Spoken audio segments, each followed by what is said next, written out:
안녕하세요. 오늘 저희는 당신께서 보내주신 자료들을 좀 바탕으로 해서요. 신실함이라는 주제. 이게 참 깊으면서도 때로는 좀 어렵게 느껴질 수 있는 주제죠. 여기에 대해 한번 같이 파고 들어볼까 합니다. 이게 뭐 익숙한 단어 같지만 그 의미의 깊이는 우리가 평소 생각하는 것보다 훨씬 더 클 수 있거든요. 오늘 저희가 같이 살펴볼 자료는요. 구약의 열왕기하 21장, 그리고 신약의 히브리서 3장, 다시 구약으로 가서 호세아 14장, 그리고 마지막으로 시편 139편입니다.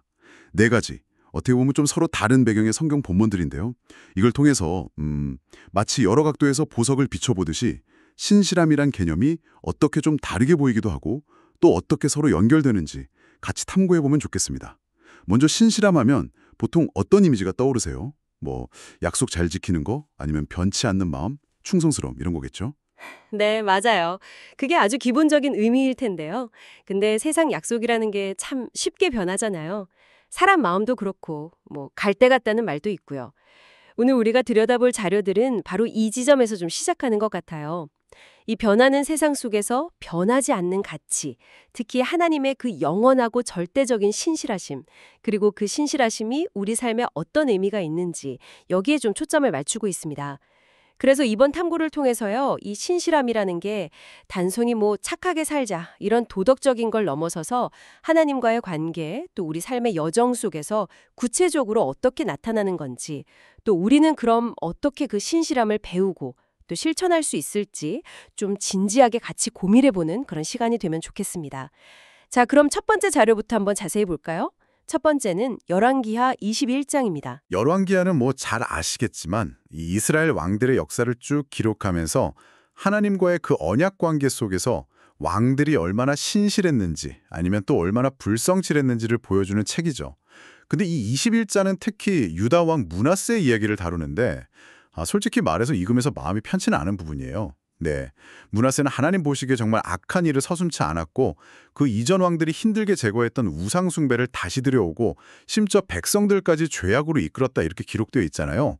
그리고 참 안타까운 건 그 아들 아몬 역시 아버지의 그 악한 길을 그대로 따라갔다는 거죠. 네, 맞습니다. 그 므낫세 이야기가 참 충격적인 이유 중 하나는 그 아버지가 선한 왕으로 유명한 히스기야였다는 점도 있고요.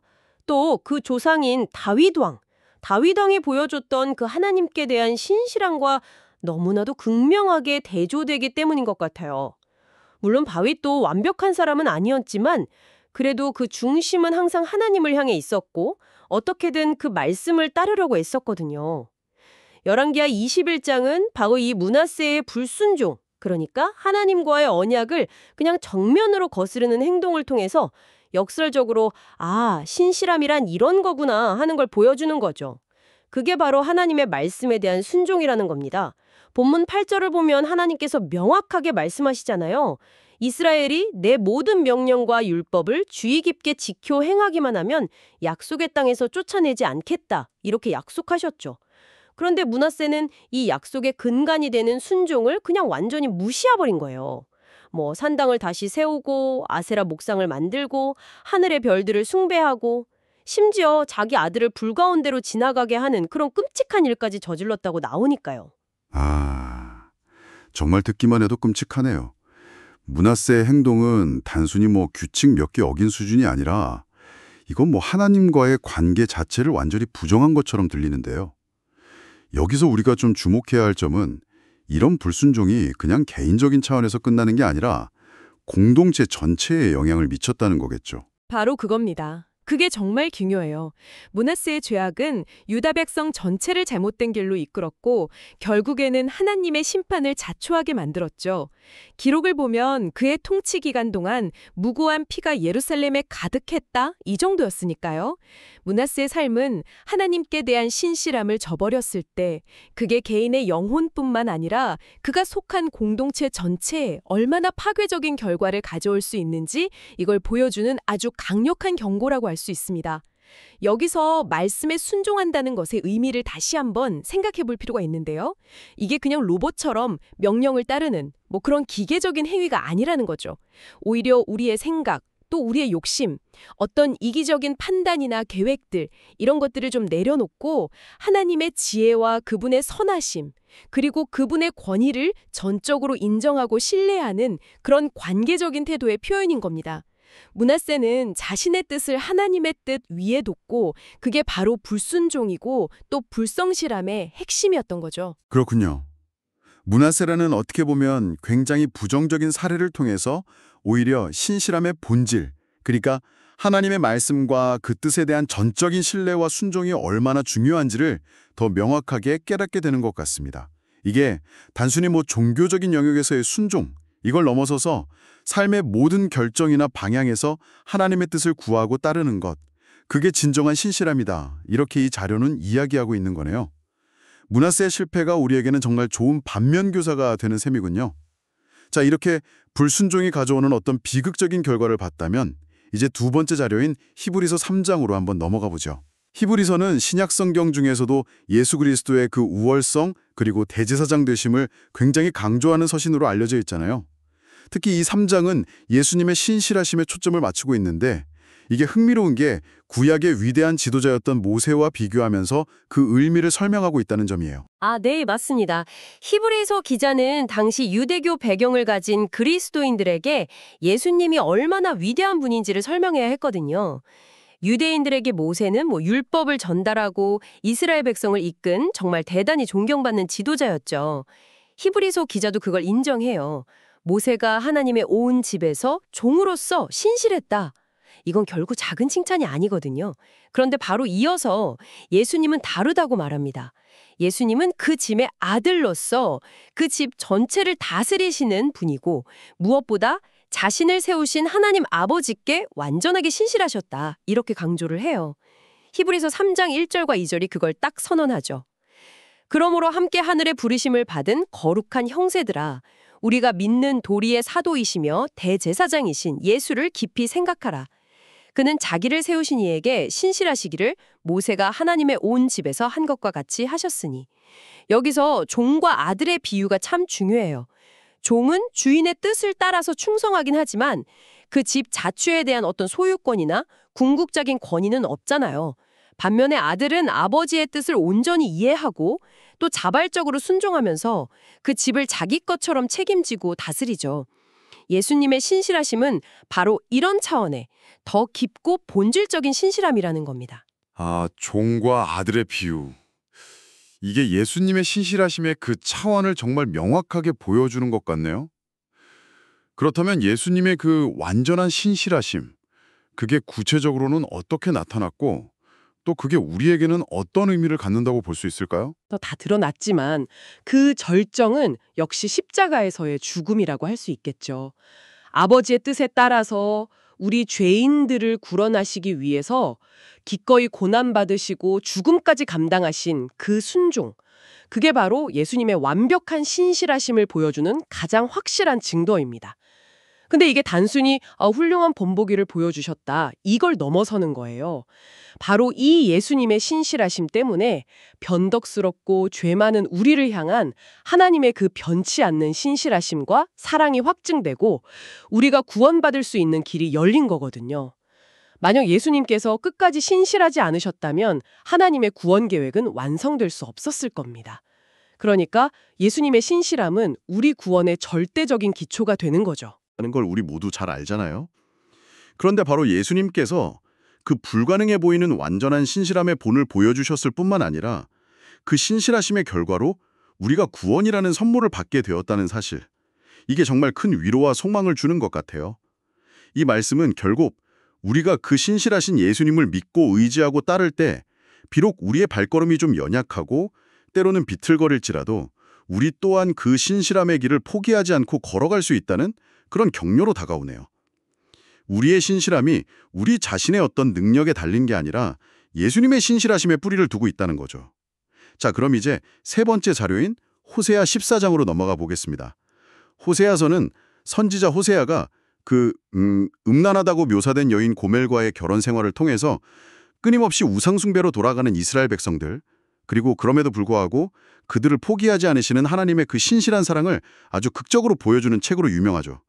이 14장은 호세아서의 마지막 장인데 그 앞부분의 어떤 심판 메시지와는 달리 회복과 희망의 메시지를 아주 강하게 전달하고 있습니다. 네, 맞아요. 호세아 14장은 정말이지 뭐랄까 폭풍우가 지나간 뒤에 고요함, 그리고 새로운 시작을 알리는 무지개처럼 느껴지는 부분이 있어요. 하나님께서 죄악에 깊이 빠져 있던 이스라엘 백성에게 마지막으로 정말 간절하게 돌아오라고 촉구하시는 거죠. 이스라엘아, 내 하나님 여호와께로 돌아오라. 내가 불의함으로 말미암아 엎드러졌느니라. 그러면서 구체적인 방법도 제시하세요. 더 이상 아수르 같은 강대국 의지하지 말고 사람이 만든 우상을 우리 신이라고 부르지도 말고 오직 하나님께로 돌아와서 용서를 구해라 이거죠. 그러면 하나님께서 어떻게 해주시겠다고 약속하시나요? 그들의 그 패역함, 그러니까 하나님을 등지고 언약을 저버린 그 배신을 고치시고 기쁘게 그들을 사랑하시겠다 이렇게 말씀하십니다.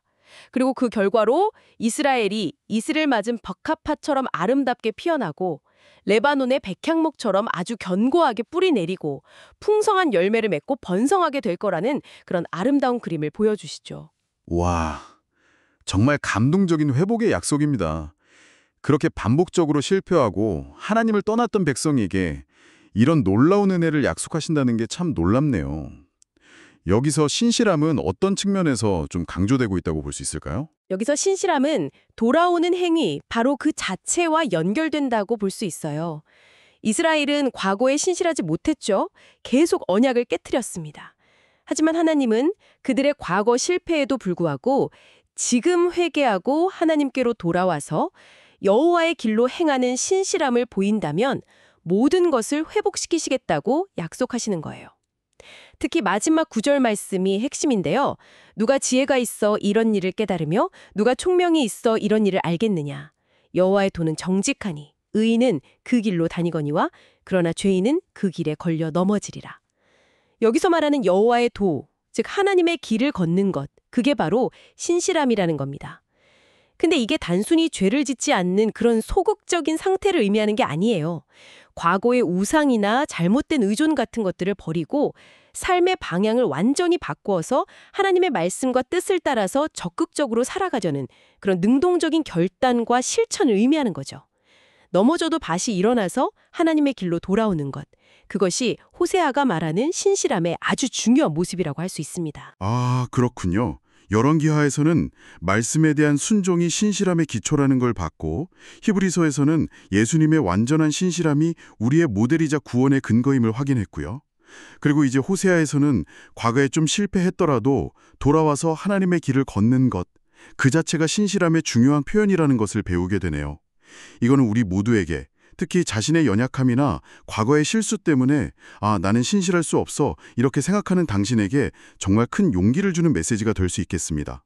중요한 건 완벽함이 아니라 넘어져도 다시 하나님께로 향하는 그 방향성이라는 거네요. 자, 이제 마지막으로 살펴볼 자료는 시편 139편입니다. 시편은 다윗을 비롯해서 여러 신앙의 선배들이 드렸던 기도, 찬양, 탄식 같은 아주 개인적이고 깊은 신앙 고백들을 담고 있는 책이죠. 이 139편은 특히 하나님의 그 전지전능하심, 그러니까 모든 것을 아시고 또 모든 것을 하실 수 있는 그분의 속성에 대한 어떤 경탄, 그리고 그 하나님 앞에서 살아가는 인간의 실존에 대한 깊은 성찰을 보여주는 시로 유명합니다. 시편 139편은 정말 아름답고도 심오한 시죠. 시작부터가 아주 압도적이에요. 1절부터 4절까지 보면 여호와여 주께서 나를 살펴보셨으므로 나를 아시나이다. 주께서 내가 앉고 일어섬을 아시고 멀리서도 나의 생각을 밝히 아시오며 나의 모든 길과 내가 눕는 것을 살펴보셨으므로 나의 모든 행위를 익히 아시오니 여호와여 내 혀의 말을 알지 못하시는 것이 하나도 없으시니이다.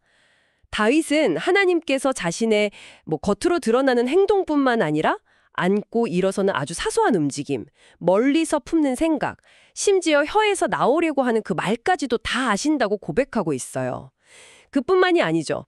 자신이 어머니 뱃속에서 만들어질 때부터 하나님께서 함께 하셨고 또 자신의 미래까지도 하나님의 책에 다 기록되어 있다. 이렇게 노래하거든요.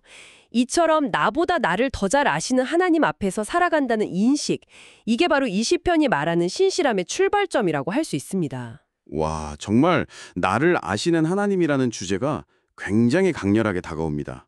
그런데 이 하나님의 전지하심, 즉 모든 것을 아신다는 사실이 신실함이라는 주제와는 어떻게 연결될 수 있을까요? 어떤 분들에게는 하나님이 모든 걸 다 아신다는 게 오히려 좀 부담스럽거나 어쩌면 두렵게 느껴질 수도 있을 것 같은데요. 계심과 모든 것을 아심 앞에서 이 지식이 내게 너무 기이하니 높아서 내가 능히 미치지 못하나이다 라고 경탄하면서 동시에 내가 주의 영을 떠나 어디로 가며 주의 앞에서 어디로 피하리까? 라고 묻거든요. 피할 곳이 없다는 거죠. 이게 왜 신실함과 연결되냐면 세상 사람들은 우리의 겉모습이나 우리가 보여주고 싶은 모습만 볼 수 있잖아요. 그렇죠. 우리는 다른 사람들 앞에서 얼마든지 위선적으로 행동할 수도 있고 진심을 숨길 수도 있습니다. 하지만 하나님 앞에서는 그게 불가능하다는 거예요. 우리의 가장 깊은 생각, 숨겨진 동기, 마음의 중심까지도 하나님께는 그냥 환히 다 드러나 있다는 거죠. 따라서 하나님 앞에서 신실하다는 것은 단순히 겉으로 드러나는 죄를 짓지 않고 정직하게 행동하는 것, 이걸 넘어서는 겁니다.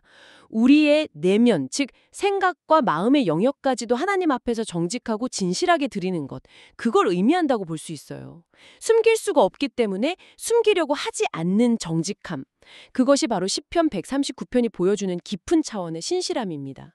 이것은 두려움의 대상이라기보다는 오히려 우리를 진정한 자유와 거룩함으로 이끄는 초대가 될 수 있는 거죠. 아, 나의 모든 것을 나보다 더 잘하시는 분 앞에서 살아간다는 인식. 그것이 어떤 위선이나 가식을 벗어버리고 진정한 나 자신으로 하나님 앞에 서도록 이끈다는 말씀이시군요. 겉으로 보이는 행위뿐 아니라 마음의 중심까지 하나님께 드리는 것. 이것이야말로 신실함의 가장 깊은 차원일 수 있겠다, 이런 생각이 드네요. 자, 그럼 오늘 살펴본 이 모든 내용들이 우리에게 궁극적으로 무엇을 의미하는지 한번 종합해 볼까요? 저희는 오늘 신실함이라는 하나의 키워드를 가지고 열왕기야, 히브리서, 호세아, 그리고 시편이라는 네 개의 어떻게 보면 좀 다른 결의 성경 본문들을 통해서 그 다채로운 측면들을 함께 탐구해 보았습니다. 네, 열왕기야 21장에서는 그 므낫세의 비극적인 이야기를 통해서 말씀에 대한 순종이 하나님께 대한 신실함의 아주 기본적인 표현이라는 걸 확인했죠. 단순히 규칙 지키는 걸 넘어서 하나님의 뜻에 대한 신뢰와 복종의 핵심이었고요. 다음으로 히브리서 3장에서는 우리 스스로는 불가능한 그 완전한 신실함을 예수 그리스도께서 보여주셨고 그분의 신실하심이 우리 구원의 근거이자 또 우리가 따라야 할 모델이라는 걸 배웠습니다. 그리고 호세아 14장에서는 과거의 실패에도 불구하고 회개하고 하나님의 길로 돌아와서 적극적으로 걷는 것, 그 자체가 신실함의 중요한 모습이라는 걸 봤죠. 포기하지 않고 방향을 전환하는 용기가 필요하다는 메시지였고요. 마지막으로 시편 139편에서는 모든 것을 아시는 하나님 앞에서 우리의 외적인 행동뿐 아니라 내면의 생각과 마음까지도 진실하게 드리는 그런 깊고 전인적인 차원의 신실함에 대해서 생각해 보았습니다. 네, 이 네 가지 관점을 하나로 이렇게 엮어보면 신실함이란 게 결코 단편적이거나 어떤 이례적인 행위가 아니라는 걸 알 수 있어요. 그건 마치 여러 가지 색깔의 실로 짜인 하나의 직물처럼 우리의 삶 전체를 관통하는 지속적이고 총체적인 헌신이라고 할 수 있겠습니다. 므낫세의 실패를 교훈 삼아서 하나님의 말씀에 귀 기울이고 순종의 중요성을 깨닫는 것, 또 예수님의 완전하신 신실함 덕분에 우리가 구원받았다는 것에 감사하면서 그분을 신뢰하고 따르는 것, 그리고 호세아의 그 간절한 외침처럼 잘못된 길에서 돌이켜 회개하고 적극적으로 하나님의 길을 선택해서 걷는 것, 그리고 시편 기자처럼 우리의 가장 은밀한 생각이나 마음의 동기까지도 모든 것을 아시는 하나님 앞에 숨김없이 정직하게 내어놓는 삶. 이 모든 것들이 함께 어우러져서 신실한 삶의 그림을 완성해 나간다고 할 수 있겠죠. 이걸 좀 더 큰 그림에서 보면 우리의 삶 자체가 변함없이 신실하신 하나님을 닮아가고 또 그분의 신실하심을 이 변덕스러운 세상 속에서 드러내는 아주 소중한 기회가 되어야 한다. 이런 깊은 통찰에 이르게 되는 것 같습니다. 신실함은 결국 하나님과의 살아있는 관계 속에서 피어나는 열매와 같은 것이라고 할 수 있겠네요. 오늘은 신실함이라는 주제를 가지고 네 개의 성경 본문을 통해서 정말 깊이 있는 탐구를 해봤습니다. 시시각각 변하는 이 세상 속에서 우리를 향한 하나님의 그 변함없는 신실하심을 다시 한번 기억하고 또 그 놀라운 사랑에 응답해서 우리 삶 속에서 그 신실함을 조금이나마 닮아가며 살아가도록 격려하는, 어떻게 보면 강력하면서도 또 따뜻한 메시지를 확인할 수 있었던 것 같습니다. 오늘 저희가 함께 나눈 이야기들이 당신의 마음속에 깊은 울림과 함께 신실한 삶에 대한 어떤 새로운 도전, 또 동기부여가 되었기를 진심으로 바랍니다. 마지막으로 오늘 나눈 이야기들을 바탕으로 당신 스스로에게 한번 던져볼 질문 하나를 남겨드리고 싶습니다. 오늘 우리는 말씀 순종, 예수님을 따름, 회개하고 하나님의 길 걷기, 그리고 하나님 앞에서 내면까지 진실함, 이런 신실함의 여러 모습들을 살펴봤잖아요. 그렇다면 이 원리들을 당신의 아주 구체적인 일상, 예를 들어서 당신의 직장에서 동료나 고객을 대할 때, 혹은 당신의 가정에서 가족들과 소통할 때, 아니면 아무도 보지 않는 당신 혼자만의 시간에, 심지어 당신의 마음속 생각과 막 씨름할 때 어떻게 이 신실함을 살아낼 수 있을지 한번 구체적으로 그려보시는 건 어떨까요? 신실함은 그냥 추상적인 개념이 아니라 바로 지금, 여기, 당신의 삶의 현장에서 구체적인 선택과 행동으로 나타나야 할 테니까요. 오늘 이 귀한 자료들을 바탕으로 함께한 심층적인 탐구에 동참해 주셔서 정말 감사합니다.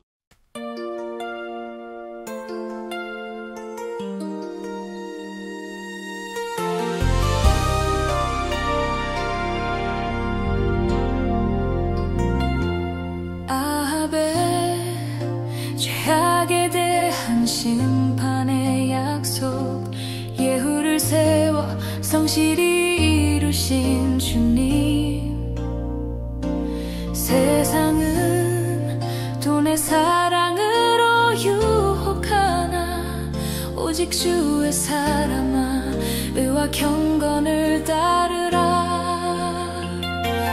주의 성실하심 영원토록 변치 않네. 주의 말씀과 언약은 견고하니 패역함 속에도 우리를 버리지 않고 나를 괴롭게 하심도 성실하심이라.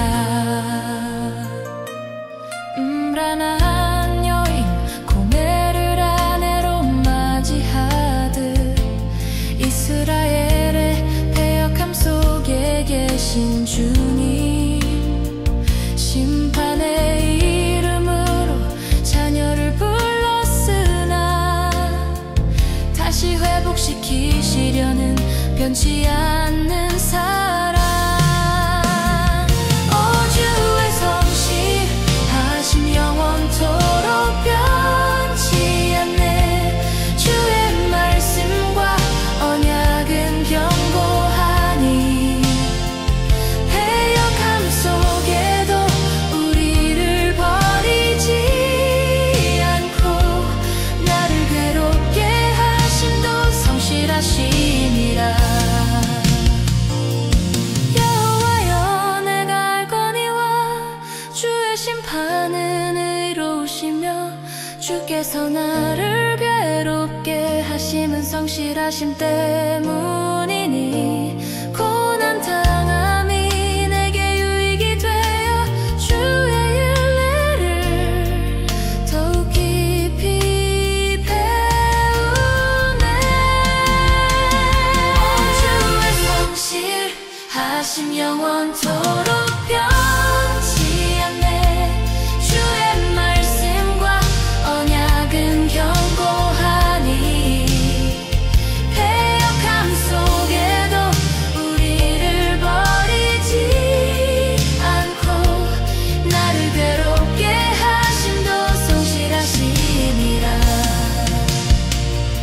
주의 말씀 영원히 하늘에 굳게 섰으니 주님의 성실하심을